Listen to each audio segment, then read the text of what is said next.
MP Birla তারামণ্ডল হল ভারতের পশ্চিমবঙ্গ রাজ্যের রাজধানী কলকাতা শহরের একটা মহাকাশ চর্চা কেন্দ্র ও প্ল্যানেটোরিয়াম জাদুঘর। এটি সাঁচির বৌদ্ধ স্তূপের আদলে নির্মিত একতলা ভবন। এই প্ল্যানেটোরিয়ামটি এশিয়ার বৃহত্তম প্ল্যানেটোরিয়াম তথা বিশ্বের দ্বিতীয় বৃহত্তম প্ল্যানেটোরিয়াম। এখানে একসঙ্গে বসে 680 জন মানুষ প্রদর্শনী দেখতে পারে।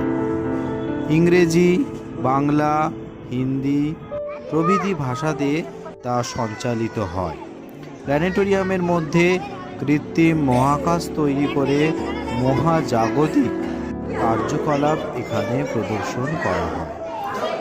এছাড়াও নানান জ্যোতির্বিদের মূর্তি ও মহাজাগতিক ক্রিয়াকলাপ স্টিল ফ্রেমে বা চলমান ফ্রেমেও নানান জায়গায় দেখানো হয়ে থাকে।